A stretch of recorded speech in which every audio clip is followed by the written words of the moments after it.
Shri Hami ചന്നമംഗലൂർ, MD പറയുന്നത് അമിതാധികാരത്തെക്കുറിച്ചാണ്, സർവാധിപത്യത്തെക്കുറിച്ചാണ്.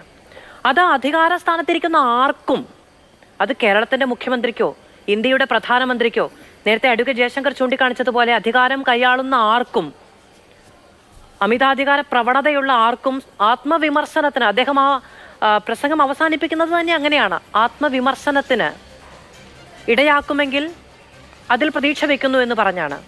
എന്തിനാണ് അത് എന്നെ ഉദ്ദേശിച്ചല്ല, അല്ലെങ്കിൽ ഞങ്ങളെ ഉദ്ദേശിച്ചല്ല എന്ന് പറഞ്ഞ് നമ്മളുടെ നേരെ വിപരീത ചേരിയിൽ നിൽക്കുന്ന രാഷ്ട്രീയത്തിലേക്ക് തട്ടിക്കളയുന്നത്?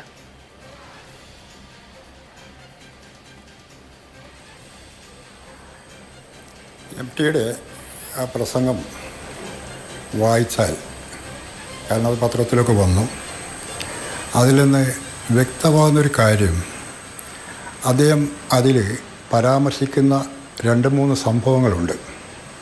അതിലാദ്യത്തേത് കമ്മ്യൂണിസ്റ്റ് റഷ്യയിലെ അനുഭവങ്ങളാണ്. കമ്മ്യൂണിസ്റ്റ് റഷ്യയിൽ വിപ്ലവം നടന്നതിന് ശേഷം, വിപ്ലവത്തിന് മുമ്പ് സാറിസ്റ്റ് ഭരണം പോയി, അവിടെ വിപ്ലവാനന്തര റഷ്യയിൽ കമ്മ്യൂണിസ്റ്റ് ഭരണം നിലനിൽക്കുമ്പോഴുള്ള അവസ്ഥ അദ്ദേഹം വിവരിക്കുന്നുണ്ട്. അദ്ദേഹത്തിൻ്റെ പ്രസംഗത്തിൻ്റെ ആദ്യ ഭാഗത്തിൽ അതാ വരുന്നത്. അവിടെ അദ്ദേഹം പറയുന്നത്, കമ്മ്യൂണിസ്റ്റുകാർ അധികാരത്തിലേറിയതിന് ശേഷം അവർ പറഞ്ഞുകൊണ്ടിരുന്നത് സാറിസ്റ്റ് ഭരണത്തിൻ്റെ വീഴ്ചകളെ പറ്റിയാണ്. സാറിസ്റ്റ് ഭരണത്തിൻ്റെ വീഴ്ചകളാണ് തങ്ങൾ ഇപ്പോൾ നേരിടുന്നത് എന്ന രൂപത്തിൽ അദ്ദേഹം അവിടെ ആ കാര്യങ്ങൾ അവതരിപ്പിക്കുന്നുണ്ട്. അതുമാത്രവുമല്ല, അന്നത്തെ സോവിയറ്റ് യൂണിയനിലെ കമ്മ്യൂണിസ്റ്റ് നേതാക്കന്മാരും കമ്മ്യൂണിസ്റ്റുകാരും അടിസ്ഥാനരഹിതമായി സ്വയം പ്രശംസിക്കുകയും അതുപോലെ തങ്ങളുടെ നേട്ടങ്ങളെ പെരുപ്പിച്ച് കാണിക്കുകയും ചെയ്യുന്ന രീതിയുണ്ടായിരുന്നു എന്നും അദ്ദേഹം പറയുന്നു. ആ കാലത്ത് തന്നെ വില്യം ബ്രഹീനെ പോലുള്ള തത്വചിന്തകന്മാർ സോവിയറ്റ് യൂണിയൻ നേരിടാൻ പോകുന്ന ശൈഥില്യത്തെക്കുറിച്ച് മുന്നറിയിപ്പ് നൽകിയതായിട്ടും MT തൻ്റെ പ്രസംഗത്തിൽ സൂചിപ്പിക്കുന്നുണ്ട്. വില്യം ബ്രീഹ് മാത്രമല്ല, മാക്സിം ഗോർക്കിയെ പോലുള്ള റഷ്യയിലെ എഴുത്തുകാരും ഇതേ അഭിപ്രായം പ്രകടിപ്പിച്ചതായിട്ട് വാസുദേവൻ നായർ തൻ്റെ പ്രസംഗത്തിൽ എടുത്തു കാട്ടുന്നു. അത് കഴിഞ്ഞതിന് ശേഷം അദ്ദേഹം പറയുന്നത്, മാർക്സ് പറഞ്ഞിട്ടുണ്ട്, വിപ്ലവം എന്ന് പറഞ്ഞാൽ അതിൻ്റെ ലക്ഷ്യം ഭരണകൂടം കൈയടക്കുക എന്നത് മാത്രമല്ല എന്ന്. ആദ്യം സോവിയറ്റ് യൂണിയൻ്റെ കാര്യങ്ങളെക്കുറിച്ച് പറയുന്നു, പിന്നീട് മാർക്സ് പറയുന്നു വിപ്ലവം എന്ന് പറയുന്നത് ഭരണകൂടം കൈയടക്കുക എന്നത് മാത്രമല്ല അതിൻ്റെ ലക്ഷ്യം എന്ന് പറയുന്നു. അതൊക്കെ കഴിഞ്ഞതിന് ശേഷം പ്രസംഗത്തിൻ്റെ ഏതാണ്ട് മധ്യത്തോടടുക്കുമ്പോഴാണ് അദ്ദേഹം EMSലേക്ക് കടന്നു വരുന്നത്. EMSലേക്ക് കടന്നു വരുമ്പോൾ അദ്ദേഹം 1957 ഇവിടെ ഐക്യ കേരളത്തിൽ ആദ്യമായിട്ട് കമ്മ്യൂണിസ്റ്റ് ഭരണം ബാലറ്റ് പെട്ടിയിലൂടെ വരുന്നു. EMS മുഖ്യമന്ത്രിയായിരുന്നു. EMSനെ വ്യതിരിക്തനാക്കുന്നത് എന്താണ് എന്ന് വിവരിക്കുകയാണ് പിന്നീടുള്ള അദ്ദേഹത്തിൻ്റെ വാചകങ്ങളിൽ. ഇന്നത്തെ കമ്മ്യൂണിസ്റ്റ് നേതാക്കന്മാരിൽ നിന്നും കമ്മ്യൂണിസ്റ്റ് ഭരണാധികാരികളിൽ നിന്നും വ്യത്യസ്തനായിരുന്നു EMS. ആ വ്യത്യസ്തത എന്താണ് എന്ന് അദ്ദേഹം പറയുന്നു. അദ്ദേഹത്തിൻ്റെ പ്രസംഗത്തിൻ്റെ തുടക്കത്തിൽ പറയുന്നുണ്ട്, അധികാരം എന്ന് പറയുന്നത് ജനങ്ങളെ സേവിക്കുവാനുള്ള ഏറ്റവും മികച്ച അവസരങ്ങളിലൊന്നാണ് എന്ന്. ആ തത്വം പ്രായോഗികമാക്കാൻ നോക്കിയ ഒരു നേതാവാണ്, രാഷ്ട്രീയ നേതാവാണ് EMS എന്ന് അദ്ദേഹം സൂചിപ്പിക്കുന്നു. അതുകൊണ്ടാണ് EMS സമാരാധ്യനായിത്തീരുന്നത്. ഇവിടെ 57 കമ്മ്യൂണിസ്റ്റ് ഭരണം വന്നപ്പോൾ അത് ഒരു പ്രത്യേക പ്രക്രിയയുടെ ആരംഭം മാത്രമാണെന്നും തുടക്കം മാത്രമാണെന്നും അതിനെ മുന്നോട്ട് കൊണ്ടുപോകേണ്ടതുണ്ടെന്നും അതൊരു മഹാപ്രസ്ഥാനമായി വളർത്തിയെടുക്കേണ്ടതുണ്ടെന്നും അതിന് വേണ്ടത് തങ്ങൾക്ക് വോട്ട് ചെയ്ത ആളുകളെ, ജനക്കൂട്ടത്തെ, തങ്ങൾക്ക് വേണ്ടി ജാഥ നയിച്ച ആളുകളെ, അവരെയൊക്കെ ഈ ജനക്കൂട്ടത്തെ ഉത്തരവാദിത്വബോധമുള്ള ഒരു സമൂഹമാക്കി മാറ്റി തീർക്കേണ്ടതുണ്ട് എന്ന് മനസ്സിലാക്കിയ നേതാവായിരുന്നു EMS. അതാണ് EMSനെ സമാരാധ്യനാക്കുന്നത് എന്ന് പറഞ്ഞതിന് ശേഷം EMSനെ കുറിച്ച് തന്നെയാണ് പിന്നെയും അദ്ദേഹം പറയുന്നത്.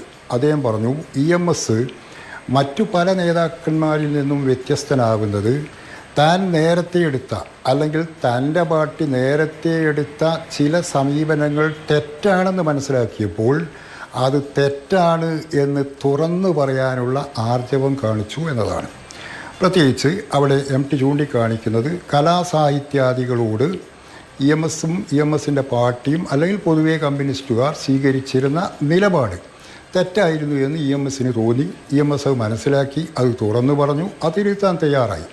അത് EMSനെ വ്യതിരിക്തനാക്കുന്ന മറ്റൊരു കാര്യമാണ് എന്ന് പറഞ്ഞതിന് ശേഷം അദ്ദേഹം തൻ്റെ പ്രസംഗം അവസാനിപ്പിക്കുന്നത് ഇന്ന് നമ്മൾ കാണുന്നത് EMSനെ പോലുള്ള നേതാക്കന്മാരെയല്ല, EMS ചരിത്രപരമായ ആവശ്യകതയുടെ ഭാഗമായി ഉയർന്നു വന്ന ഒരു നേതാവാണ്.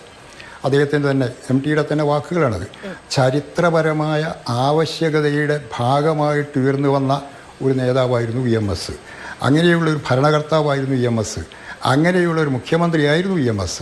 എന്നാൽ ഇപ്പോൾ ചില നേതാക്കന്മാരാകുന്നത് ചില നിമിത്തങ്ങൾ കാരണമാണ്. നിമിത്തങ്ങൾ കാരണമായിട്ടല്ല, ചരിത്രപരമായ ആവശ്യകതയുടെ ഭാഗമായിട്ട് വേണം നേതാക്കന്മാർ ഉയർന്നു വരിക. ഇപ്പോൾ നമ്മുടെ സംസ്ഥാനത്തുള്ള നേതാക്കന്മാർ, ഭരണം നടത്തുന്നയാൾ, പേരൊന്നും അദ്ദേഹം പറയുന്നില്ല, പക്ഷേ അദ്ദേഹത്തിൻ്റെ വാക്കുകളിൽ നിന്ന് നമുക്ക് മനസ്സിലാക്കാവുന്ന കാര്യം EMSനെ പോലുള്ള ഒരു ഭരണാധികാരി ഇപ്പോൾ കേരളത്തിലില്ല എന്നാണ്. ഇത് നരേന്ദ്രമോദിക്കും ബാധകമല്ലേ എന്ന് ചോദിക്കുകയാണെങ്കിൽ, നരേന്ദ്രമോദിക്ക് ബാധകമാകണമെങ്കിൽ, ഞാൻ പറയുക എൻ്റെ അഭിപ്രായത്തിൽ നരേന്ദ്രമോദിക്ക് ബാധകമാകണമെങ്കിൽ EMS സോവിയറ്റ് യൂണിയനെക്കുറിച്ചല്ല ആദ്യം പറയേണ്ടത്. EMS മാർസ് വിപ്ലവത്തെക്കുറിച്ച് എന്ത് പറഞ്ഞു എന്നല്ല പറയേണ്ടത്. അതുപോലെ EMS MT വാസുദേവൻ EMS ഭരണത്തിൽ വന്നതിന് ശേഷം അദ്ദേഹം സ്വീകരിച്ച നിലപാടുകൾ, അദ്ദേഹം സമൂഹത്തെ ഉത്തരവാദിത്ത ബോധമുള്ള ഒന്നാക്കി മാറ്റി തീർക്കാനുള്ള ശ്രമങ്ങൾ നടത്തിയതിനെക്കുറിച്ചല്ല പറയേണ്ടത്. മറിച്ച് എന്താ പറയേണ്ടത്? നരേന്ദ്രമോദി അധികാരത്തിൽ വന്നതിന് ശേഷം, അദ്ദേഹം ഗുജറാത്തിൽ മുഖ്യമന്ത്രിയായതിനു ശേഷവും അത് പിന്നീട് പ്രധാനമന്ത്രിയായ ശേഷവും ഒക്കെയുള്ള അദ്ദേഹത്തിൻ്റെ വീഴ്ചകളെക്കുറിച്ച് അദ്ദേഹത്തെ വിമർശിക്കാനാണ് MT ഉദ്ദേശിച്ചിരുന്നതെങ്കിൽ MTക്ക് തീർച്ചയായിട്ടും പറയാമായിരുന്നു 2002 ഗുജറാത്തിൽ മോദി മുഖ്യമന്ത്രിയായിരിക്കെ നടന്ന ന്യൂനപക്ഷ വേട്ടയെക്കുറിച്ച് 2004 വരെ, 1999 തൊട്ട് 2004 വരെ ഇന്ത്യയുടെ പ്രധാനമന്ത്രിയായിരുന്ന BJP നേതാവായിരുന്ന അടൽ ബിഹാരി വാജ്പേയി ആ സംഭവത്തെക്കുറിച്ച് പറഞ്ഞ കാര്യം പറയാമായിരുന്നു. വാജ്പേയി എന്താ പറഞ്ഞത്? 2002 നടന്ന ഈ വംശഹത്യയെക്കുറിച്ച് വാജ്പേയി പറഞ്ഞത്, ഞാൻ ഇനി എങ്ങനെ ലോകത്തിൻ്റെ മുഖത്ത് നോക്കും എന്ന് വിലപിക്കുകയായിരുന്നു അദ്ദേഹം. അതൊക്കെ എടുത്ത് കാട്ടിയിട്ടാണ് MT വാസുദേവൻ നായർ KLFൻ്റെ സാഹിത്യോത്സവത്തിൽ ഉദ്ഘാടന സമ്മേളനത്തിൽ സംസാരിച്ചതെങ്കിൽ അദ്ദേഹം ഉദ്ദേശിച്ചത് നരേന്ദ്രമോദിയെക്കുറിച്ചായിരുന്നു എന്ന് നമുക്ക് അസന്നിഗ്ധമായിട്ട് തന്നെ പറയാമായിരുന്നു. അതൊന്നും ഉണ്ടായിട്ടില്ല. അദ്ദേഹം കമ്മ്യൂണിസ്റ്റ് റഷ്യയെക്കുറിച്ച് പറയുന്നു, മാർസിനെക്കുറിച്ച് പറയുന്നു, പിന്നീട് EMSനെക്കുറിച്ച് പറയുന്നു. അദ്ദേഹത്തിന് അടുത്തിരിക്കുന്നത് EMSൻ്റെ ശിഷ്യനായ മുഖ്യമന്ത്രി പിണറായി വിജയനാണ്.